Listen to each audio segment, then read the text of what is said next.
Hey, what's up there, YouTubers? It's me again, Brian, aka Gamer55551, and I am back with a My 2 Cent Nintendo / gaming video for this week, for the week of November 17th to the 23rd, where I take a look at some of the stories that did caught my attention and give you kind of my thoughts and my opinion.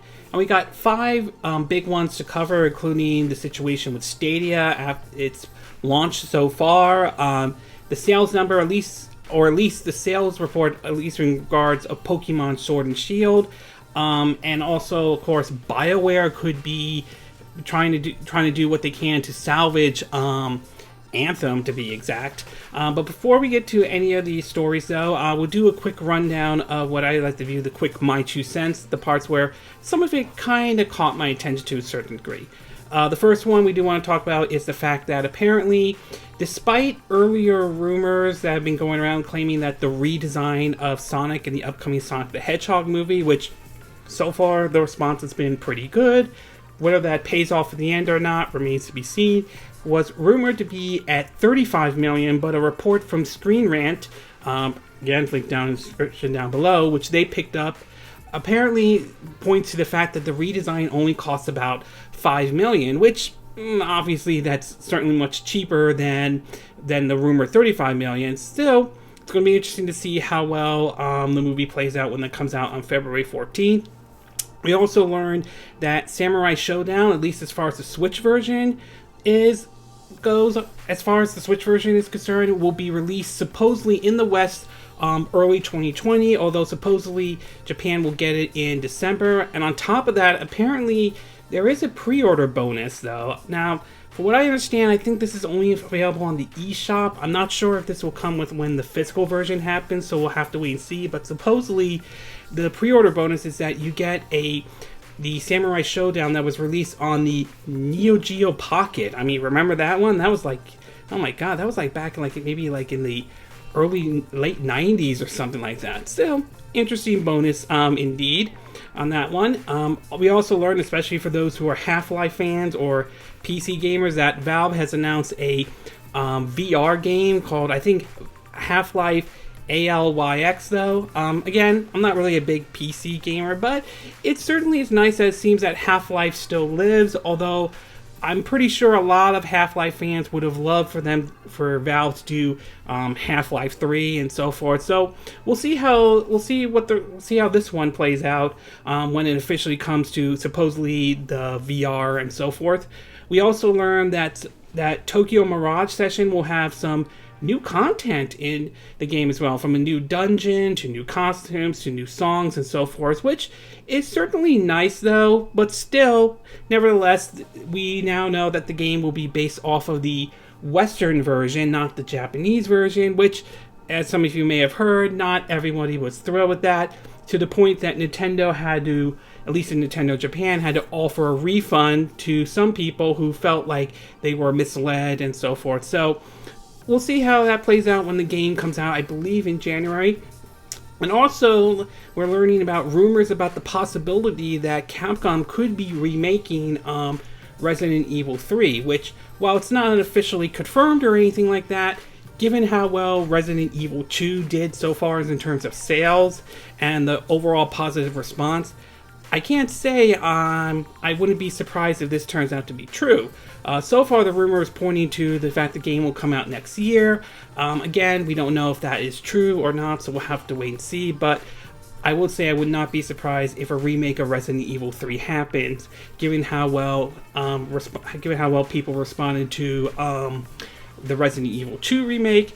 And last but not least, we now have a report coming out that supposedly Amazon might be dipping its toes into the gaming in regards of cloud gaming, similar to what Google Stadia is doing right now. Now, whether they could do better than what Google is doing right now remains to be seen. We'll have to wait and see.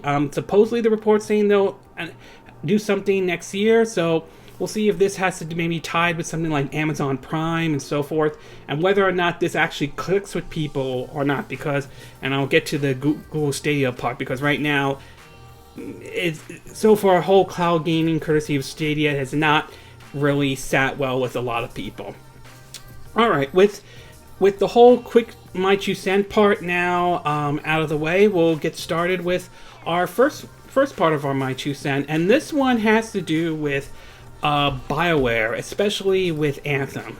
Now, Bioware has not been exactly in a great position as of lately, though.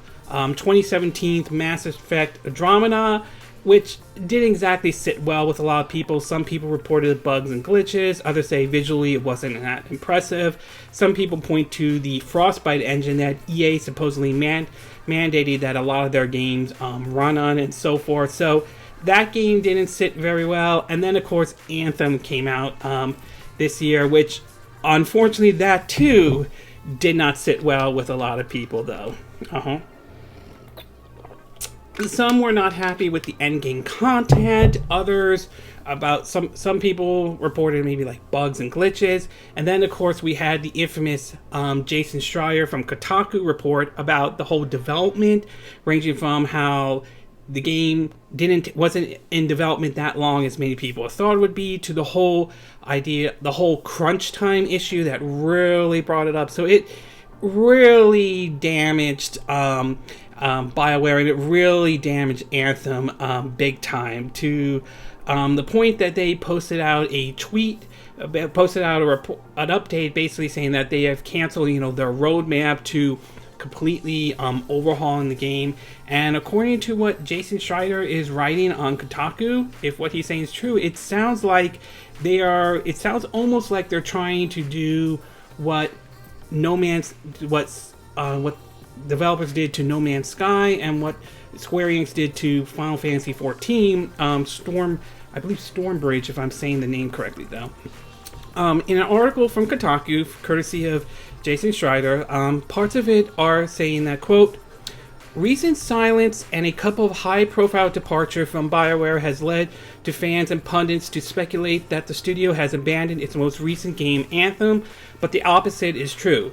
From the last few months, Bioware and parent company EA has been planning an overhaul of the online shooter. According to three people familiar with those plans, some call it Anthem 2.0 or Anthem Next.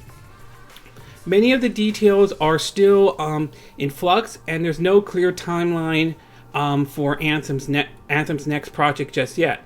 In fact, from what I've heard, the developers at BioWare haven't even decided how it will be distributed. They're still figuring out whether updates should be released all at once or over an extended period of time. Anthem could be overhauled through a series of updates, a la No Man's Sky. It could get some game-changing expansion like Destiny's critically acclaimed Taken King. Most of Anthem's biggest system, its mission structure, its loot, its world will change dramatically, but the developers have not yet figured out how exactly what that will look like. They're even considering releasing Anthem Next as a brand new game, although those who worked on the project said it could take lots of forms, and it's unlikely they'll charge full price to Anthem players. The one thing that's for sure is that Bioware has not abandoned Anthem despite recent breathless declarations of the game being dead. There are a few better ways to get views on YouTube than declaring Anthem to be dead. Right now, dozens, if not hundreds of developers at both Bioware's office in Austin, Texas, and Edmonton, Alberta, Canada, are quietly working on plans to overhaul the game. We spent a few months just tearing it down and figuring out what's needed to change fundamentally a lot, said one person on the project, and we've been rebuilding it for another 6 months since. A representative from EA declined to comment on this story. So, if this is true, it's clear. If what it's saying is true, and I'm more inclined to believe it, though, it seems as though it sounds like they're not abandoning the game just yet. That said, with a lot of sort of goodwill now like burned with Anthem and so forth, and a lot of people disappointed with it, the question is will this be enough? Will this be enough to convince people to either come back to Anthem or so forth? Because a lot of people were not happy with the way that game was handled. I mean, especially when Bioware said they learned their lesson from Mass Effect Andromeda, which they didn't, and most people were worried about the upcoming Dragon Age 4 and so forth. So we'll have to wait and see how this plays out. We'll see what this means for players who still play Anthem and so forth. I've heard suggestion that those who have Anthem shouldn't be charged or anything like that, which honestly I don't think they should in any way. If they put $60 down for it, though, I don't think they should have to pay another $60 and all that stuff. So we'll have to wait and see how this one plays out. In regards of Anthem. Meanwhile, there are rumors going around that basically that a new Mass Effect could be in the works, despite the issues BioWare is facing. From an article from, interestingly, Nintendo Enthusiasts, it reads that, quote, following the commercial failure of Mass Effect Andromeda and the cancellation of planned DLC, it sure seems like BioWare franchise was dead. Or at the very least, it seems like the franchise was getting put on ice for a few years. However, Kotaku is now reporting that another Mass Effect game is in very early development at Edmonton's office under director Mike Gambit, a longtime BioWare producer. Excuse me. This news actually comes literally at a last sentence detail attached to a large report about BioWare's Equal Trouble Anthem, an online live service action adventure game. Kotaku reported that the developer is compiling a full-scale redesign of Anthem, which I mentioned earlier, in order to fix all the problems and all. Maybe give it a upgrade like No Man's Sky and Final Fantasy, I think 14. Of course, the article also concludes on Nintendo Enthusiasts that there's no word of whether this will come to Nintendo's platform, and given EA's history with, given their history with Nintendo, honestly, I would not be shocked if a new Mass Effect game doesn't make its way over to the Nintendo Switch. I mean, let's be honest. EA's direction on this is where EA's going. Where EA's going, though, they are more focused on the whole live service situation. So I highly doubt I expect to see this come to the Nintendo Switch. And even though the Mass Effect game is early in development, don't be surprised if we hear that one becoming a live service as well, because we know how EA obviously loves their live service and so forth. And of course, but yet despite that, apparently it seems as though that one of their games that's not a live service, Star Wars Jedi Fallen Order, apparently kind of did well at the UK and entered at the number 2 spot, though, right between Pokemon Sword and Pokemon Shield. So great that it did well in the UK. However, the report from PlayStation Lifestyle is reporting that while the game entered at number 2, though it points out that the game failed to meet those of the 2017 Star Wars Battlefield 2 launch, according to Game Industry Biz. Fallen Order open week number at 33% less than those of DICE multiplayer title. EA anticipated this, though, fully aware that Fallen Order's narrative experience wouldn't reach the sale numbers success of an online shooter, which that I guess this game isn't going to make all the money in the world that EA was hoping for, especially with Star Wars Battlefront 2. Of course, we all know about the situation. So with that game. So overall, I would say in regards of Anthem, I wish BioWare the best of luck. We'll see if that game can be salvaged or saved, but who knows? We'll have to wait and see what happens to that, but I wish them best of luck on that one. As far as the new Mass Effect, I want to be excited for that game, but knowing this is EA we're talking about and giving their push for live services, I'm not holding my breath on this one, nor am I holding my breath of seeing this coming to any of Nintendo's system. And while it is great to see that Jedi Fallen Order did well in the UK, we'll have to wait and see what the NPD numbers are. I have this feeling that this is one of those one-off that I wouldn't be surprised if after this EA doesn't do another single-player game, just sticks with live services only though. Again, I could be wrong, but who knows. So overall, I would say to Bioware, best of luck trying to save Anthem. We'll see if that is enough to convince people to come back to the game and so forth. Okay, we're going to take a quick break. When we get back, we're going to get to part 2, and this one has to do with reports about basically Pokemon Sword and Shield doing very well, at least in the UK and in Japan. So we'll take a quick break, and we will be right back.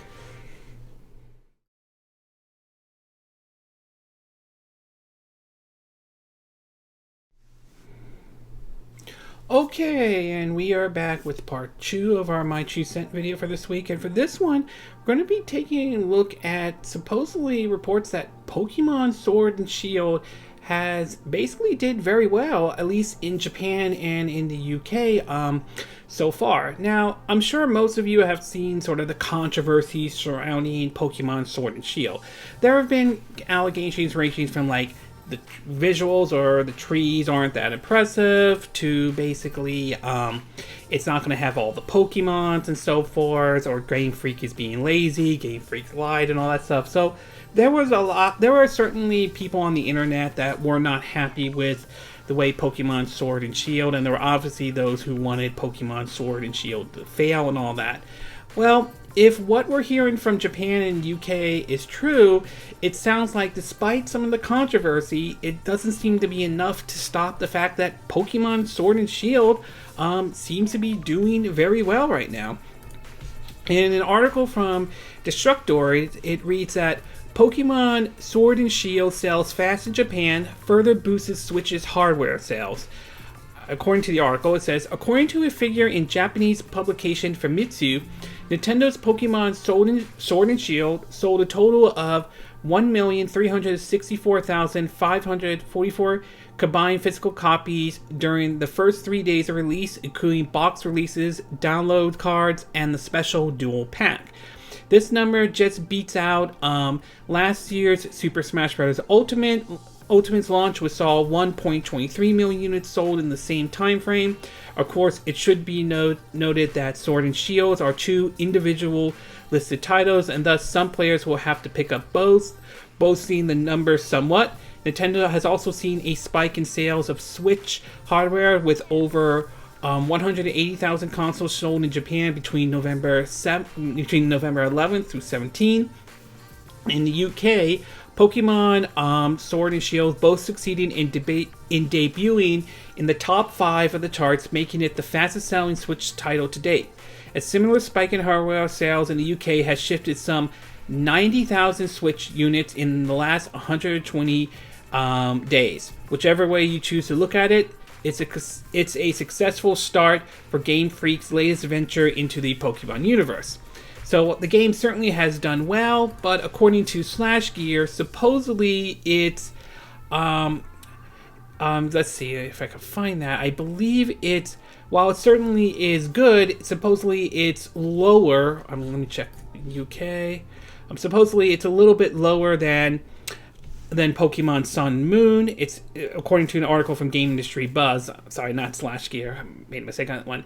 They pointed out about Pokemon Sword and Shield and Sun and Moon is that it's actually the third biggest Nintendo launch in UK history, behind Wii Fit in second place and Pokemon Sun and Moon at number 1. So it doesn't sound like it overtook Pokemon Sun and Moon, but it seems though the game is doing very well enough that it has pushed some units out, pushed some Nintendo Switch units and so forth. Now, I played a little bit of Pokemon Sword, I still have to try out Shield and all that stuff, and honestly, despite the controversy, it's not that bad of a game. Granted, I'm not really a huge Pokemon fan or anything like that, but I definitely see the appeal and the charm, and it's nice to see that despite the controversy, it sounds like the game seems to be doing just fine. It will be very interesting to see where Pokemon Sword and Shield ranks once the NPD charts. It will be very interesting to see once November's NPD charts come out, to see where does it rank on there. Does it rank at the top of like the top 10 Nintendo Switch Switch games out there? Does it rank on the top best-selling games of November, or top 20 best-selling games of November 2019? So it's going to be very interesting, though. So overall, despite the controversy, despite some people not happy with some of the decision Game Freak and so forth made, it seems as though Pokemon Sword and Shield seems to be doing fine, at least in Japan and in the UK as of right now. Okay, we're going to take a quick break, and when we get back, we're going to get to part 3, and this one has to do with supposedly a report coming out that apparently Stadia has been, so far, at least for now, a flop. So we'll take a quick break, and we will be right back.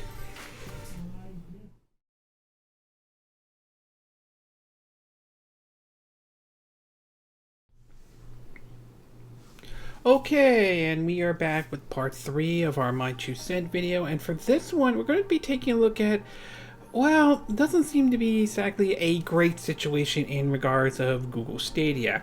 Now, I'm sure most of you are aware of this week, Google Stadia launched the new gaming streaming service from Google, in which they promoted it as the ability to play games without a console and so forth. Now, I will say it was sort of a interesting idea and an interesting concept, and when done correctly, it could work. However, it seems as though not everybody is thrilled about it, and reviews that have come out for it has been, well, kind of mixed at best. While some have played it and haven't really had any issues and pointed out that, yeah, Stadia works, others have had issues where it hasn't worked based on the locations. The idea where you have to sort of hook a wire up to your like Pixel phone and all that stuff in order to play, Stadia through, like your Pixel phone. As of right now, it's not available. You can't play Stadia games off your iMac or iPad at this time and all that stuff.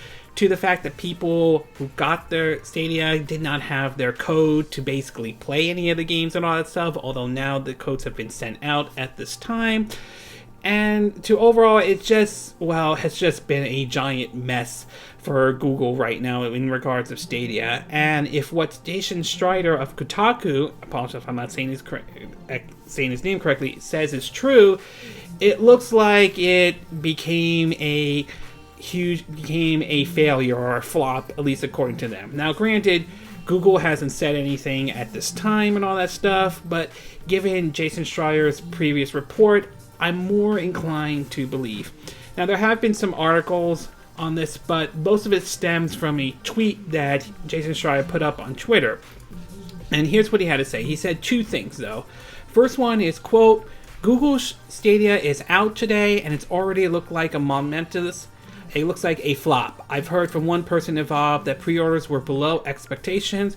Question is, will they eventually stop trying to sell games and switch to an all-you-can-eat subscription model, or just let it die? He also followed up with saying, I don't think Google is going to give up on Stadia that quickly. They built multiple game studios as we speak, but it's always asinine to think they could sell games at full price on this thing. Need to pivot, even if it means losing some of the biggest AAA games.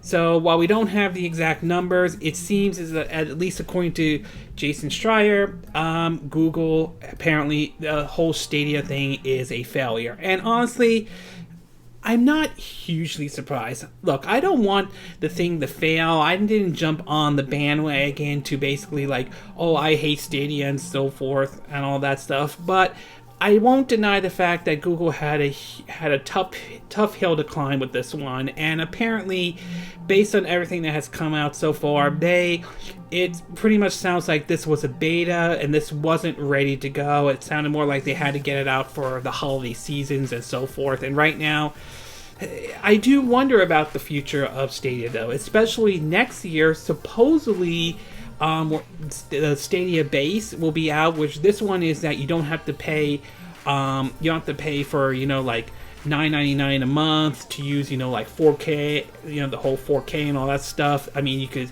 stream it for free. You just have to pay for the games and so forth. So I wonder if after this is that throws that into question and so forth.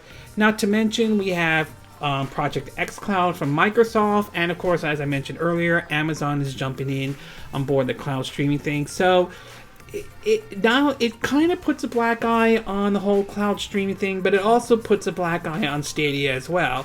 And given Google's reputation, many believe that they are going to basically kill off Stadia and so forth. Now, could Stadia recover from this?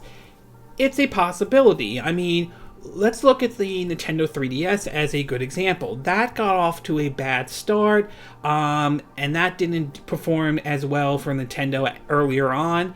But eventually they started to put out like some of their games, like Mario Kart 7 certainly helped, not to mention a price drop, and it went from being, many thought like the 3DS was a failure, to basically becoming a huge success for Nintendo. Not to mention it certainly helped them during the rough times with the Wii U and so forth. So it is possible that Google, the Stadia, could recover. So there is always that possibility. That said, the thing is, Nintendo did not have to face any latency or online connection issues or anything like that. I mean, the 3DS wasn't an always online system anyway, so they didn't have to face that kind of situation that Stadia is facing as well. So yeah, this isn't not necessarily good. Stadia is going to Google's going to have to do something with Stadia to try to turn it around at least.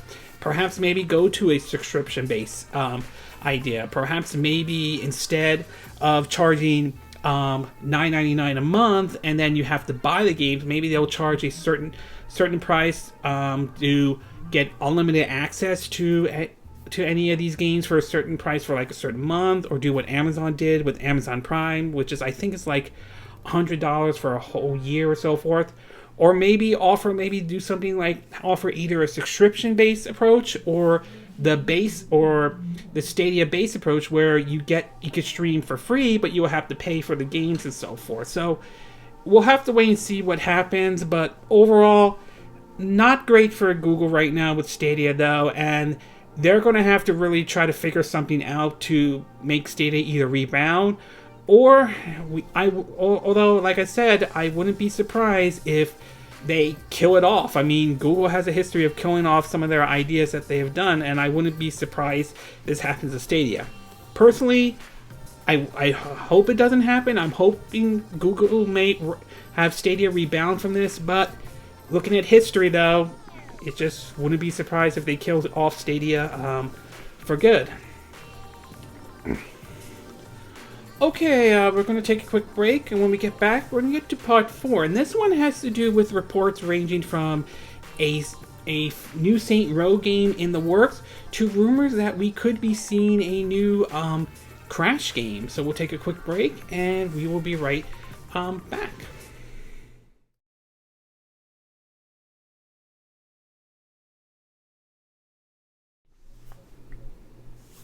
Okay, and we are back with part 4 of our My 2 Cent video for this week. For this one, we're going to be taking a look at a report in regarding the next entry of Saints Row, and of course possibly a new entry in the Crash Bandicoot series. Now, for both of these games though, obviously with the THQ Nordic or THQ in general making a comeback, they've been buying up a lot of studios and so forth, and trying to get back a lot of their IPs, to even getting some brand new IPs as well. While with Crash though, we've seen its resurrection courtesy of Crash Bandicoot Insane Trilogy that made its way to the PS4, Xbox One, PC, and the Nintendo Switch, and the recent release of Crash Team Racing, which, despite some controversies with that, including how many felt like Activision lied and misled when they, I think, supposedly didn't put microtransactions in the game and then they started to put it in and so forth. But despite that, it seems that game did very well indeed. So we're starting to hear now that it looks like Activision might be working on Activision might have a new Crash game in the work, while we now learn that also that the next Saints Row game, Saints Row 5, looks like it is going to happen. We'll start with the first article, and this one has to do with from Game Radar regarding the Crash Bandicoot game, though, and it's titled, quote, "Is PlayStation teasing a new Crash Bandicoot game for the next year?" According to the article, it reads, quote, "A PlayStation advertisement may have just teased the existence of a new Crash Bandicoot game. Rumored to be called Crash Bandicoot Worlds, it would be a sequel to the famed platform franchise that reported to be in development at Vicarsa Visions and Toys for Bots.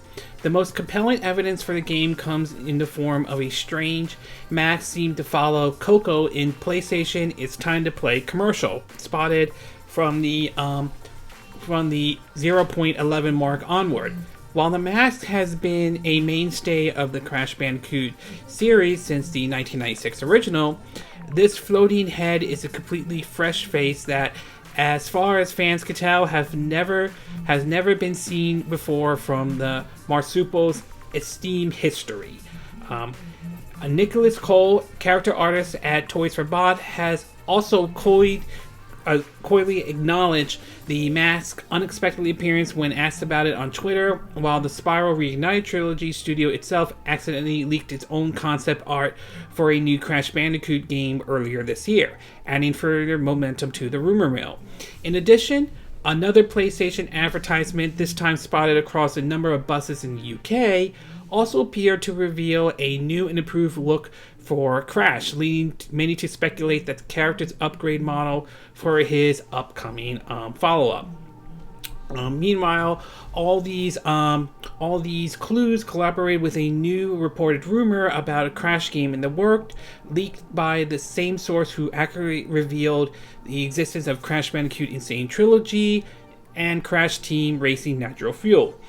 According to the source, Crash Bandicoot World will apparently see the marsupial travel across the Earth in a Mario 3D World style adventure, featuring new enemies, characters, and more. Activision, Crash Bandicoot publisher, has nothing to say, but the internet rumbling seems to suggest a revival for Crash Bandicoot World is imminent, and a trailer at this year's Game Awards show in December seems likely, given Nitro Fuel debut at the ceremony last year. So the fact that a new Crash Bandicoot game wouldn't be surprising, considering that supposedly it did very well, I think on like all the platforms to be exact. So for this one though, I wouldn't be surprised if they do another Crash game, whether they follow closely to what Insane Trilogy's formula was in terms of, you know, how that style was, to going full on 3D. Remains to be seen. Honestly, if they do a new Crash Bandicoot game, I would say go full 3D in a way like how Mario is and so forth. Now, as to whether or not this will make its way over to the Nintendo Switch, again, who knows, but Activision, I will say, has been, well, let's just say, as far as Switch support, they seem to have done, well, a better job than, say, what EA has done. And I would say, from what I understand, Insane Trilogy did do well on the Nintendo Switch, so I will say odds are probably good that this one could make its way over to the Nintendo Switch. Meanwhile, one that seems to be more confirmed is the fact that now it looks like we're going to get a new Saints Row game, and supposedly it will be revealed in 2020. In an article from GameSpot, it reads, quote, "In August, we found out that a new Saints Row game is being worked on. It was revealed that a new entry in the series was deep in development and that it will be a full Saints Row game, not a spin-off. Since then, we haven't heard or seen anything about it, at least from the CEO of Koch Media. Has spoken about the next game in the series, which is at work at Voltron. Speaking with Game Industry Biz, they said that Voltron is being allowed to take their time and get it right. With Voltron, we have the creators of all the Saints Row game and a eternal studio, and they're not going to be distracted by anything else from creating our next game under this important franchise," he said. "Saints Row is very close to our heart, and we'll talk about it next year. For the time being, we just want to get the word out that it's coming and it's going to be great." The last official release in the Saints Row series was 2015's Saints Row God Out of Hell, a standalone expansion to the last mainline game, 2013 Saints Row 4. during this console generation. We also see the 2017 spin-off Agent of Mayhem, which ultimately underperformed, leading to layoffs at Voltron. As a side note, I actually enjoyed Agent of Mayhem and wouldn't mind if they were excuse me, I wouldn't mind if they were able to bring this over to the Nintendo Switch or anything like that. The rights to the series has bounced around over the year. The publisher Deep Silver, which is owned by Koch Media, which was in turn brought out by THQ Nordic last year. The first 3 Saints Row games were published by the original THQ Nordic. The next game in the series has not been named yet, nor is it clear which console it will come to. Earlier this year, Saints Row the Third released on the Switch, and a spin-off film is being planned. So the fact that we're going to hear about the next Saints Row game is certainly good indeed. I mean, to me, out of all the entries, I still enjoy Saints Row the Third. I think it's my favorite entry in the series, so it's nice that we're going to hear more about it. As far as what system it will be on, I would say more than likely PS4, Xbox One, and PC, although I wouldn't rule out the possibility of, say, a PS5 or an Xbox Scarlet version. As far as whether or not Saints Row 5 will make its way over to the Nintendo Switch, again, that's kind of up in the air at this time about that one.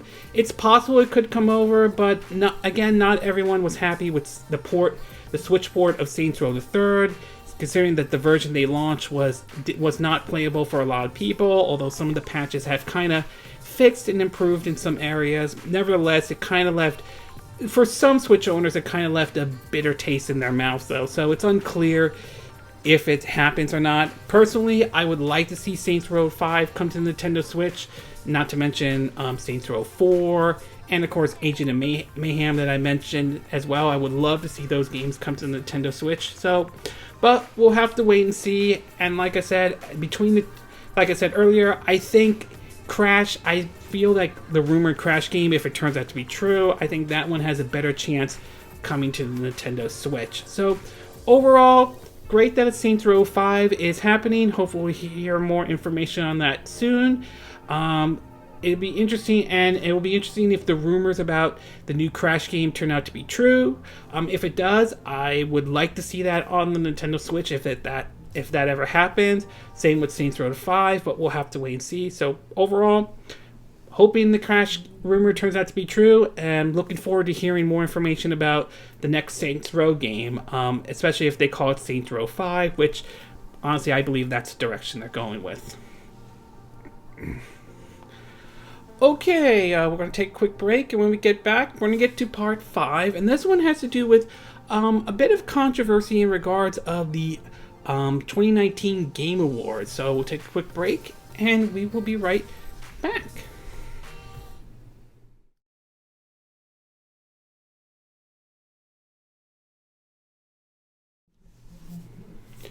Okay, and we are back with part 5 of our My 2 Cent video, and for this one, we're going to be taking a look at a little bit of a controversy that has popped up, though, and this has to do in regards of the upcoming 2019 Game Awards. Now, over the last couple of years, we've had the Game Awards appear mostly online. They started off on Spike TV and so forth, and that was like not exactly 100% great.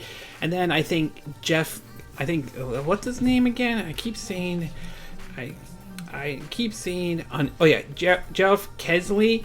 I apologize if I'm not saying the name correctly, has been sort of hosting the show ever since then. And I will say some of the recent video game awards has gotten a little bit better. I mean, they're certainly better than they were when they were on Spike TV at the time, which is now Paramount Network, but some hits and misses every there. Although the show has its moments, such as when it was announced that Kojima could not receive an award for, I think, Metal Gear Solid 5 due to Konami's action and behavior and so forth, which, yeah, that certainly wasn't great for Konami and all that stuff.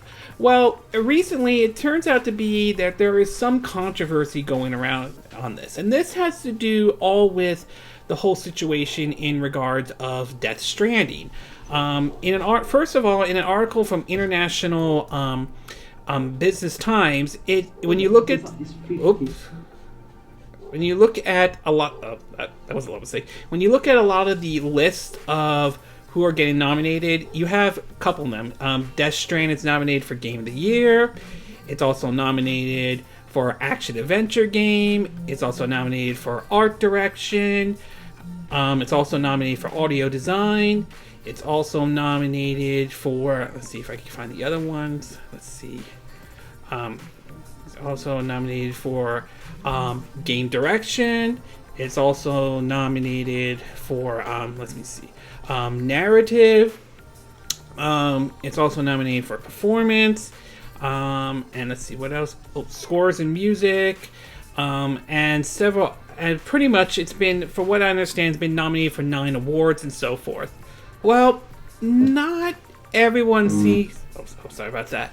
Not everyone seems to kind of agree with that, and some are raising up some red flags. Some feel that this is sort of bias and so forth. Some of it has to do with his relationship with Kojima and so on. So it's not sitting well with everybody. And in an article from Segment Next, it reads that, quote, recently, the Game Awards 2019 made themselves known. The list was widely dominated by Death Stranding, a title developed by Kojima Production, a studio founded by Kojima, who is close friends to Jeff Kensley, apologize for saying that incorrectly, and whose relationship secured a role in the title.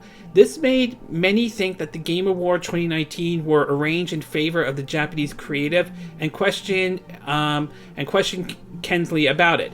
Given this, he made it clear that what fans speculate did not happen. This was thrown on Twitter with a user expressing his disagreement that the prizes are not relevant in the game industry today, thanks to their show of favoritism.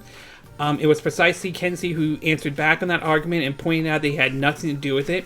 He said, quote, I don't vote on the nominees. There is a jury of 80 medias that select the nominees. So, I mean, even if he has absolutely no role in this or anything like that, I could see why some people feel like this kind of feels like it's tilting towards Death Stranding and all that stuff. I mean, the game Death Stranding has been kind of controversial. There are some who like the game. There are some who don't like it.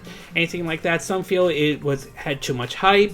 Others enjoyed it, to be exact. So the response to that game has been kind of mixed, not to mention Kojima's response in terms of US reviewers in America and the whole first-person shooter, which obviously didn't sit well with everybody and all that stuff. So it's not surprising that this controversy exists in any way. As for like what will happen during the Game Awards, we'll have to wait and see. But I will say that if it turns out that Death Stranding sort of dominates the Video Game Awards, I would say chances are that this would certainly add more fuel to the fire to the controversy, because if that were to happen, even if Death Stranding deserved the awards and that or anything like that, if that were to happen, I have a feeling this could lead to a lot of people shouting foul, calling bias, and maybe add to some conspiracy theories, even if some of these are not true. So yeah, it does kind of, I can see where the controversy is, but I also think to some degree, I think it might have been blown out of proportion. But we'll have to wait and see when the Game Awards happen to see whether Death Stranding does dominate the Game Awards, or whether or not that this was just comes off as just people just blowing it out of proportion. So overall, I will say I understand the controversy. I think it certainly could add more fuel to the fire if it turns out Death Stranding dominates the Game Awards. But we'll have to wait and see what happens when the Game Awards happens in December. Okay, this concludes this My 2 Cent video for this week. And again, these are my opinion. What are yours? What are your thoughts about BioWare kind of like redoing Anthem or Anthem Next or Anthem 2.0? Do you think this will be a success? Do you think Bioware can win people back with them doing with Anthem, or do you think that is long gone in any way? Long gone for that moment. What are your thoughts about Pokemon Sword and Shield doing well, at least in UK and Japan? Are you pleased with this in any way? Do you think that this will shut up people who are making too big of a deal, you know, with the whole controversy and all that stuff? Or do you think this won't change anything at all? Do you think the game is going to do well in the US once we get the NPD results out? What are your thoughts about the whole situation of Stadia flopping? Do you think it's possible Google can turn Stadia around, or do you think it's going to join the graveyard of of other products that have been under Google's name that have, well, had Google pretty much abandoned it, though? What are your thoughts about the rumor of a new Crash game in the works, and the fact that we might hear more about Saints Row 5 in 2020? Are you pleased with a new Saints Row game coming out? Are you looking forward to the game? Are there any changes you think they should make to it? And what about the rumors about a new Crash game? Do you think this rumor is true? And do you think we will see a new Crash game indeed? And if so, do you think we will see this on multiple platforms, including the possibility of maybe the Nintendo Switch? And what are your thoughts about the controversy surrounding the 2019 Game Awards? Do you think there is some legitimate concerns? Do you think there is some bias or favorism towards Death Stranding in any way? Or do you think some people are sort of blowing this way out of proportion? Do you agree with what I said in this video? Do you disagree? Do you have a difference of opinion? As always, sound off in the comment section below. Let me know what you think, and I hope you hit that like button. I would appreciate it. And I hope you do subscribe to my YouTube channel. If you do, make sure you hit the bell icon for notifications of any new videos I put up. Also, feel free to share this video if you want to, and feel free to donate to my channel if you like. You could do it through PayPal Me or Patreon. Links will be in the description down below. And I will see you again next time when I do another video. Hopefully that'll be soon. Until then, from Southern California, wish you all a good day then. Bye!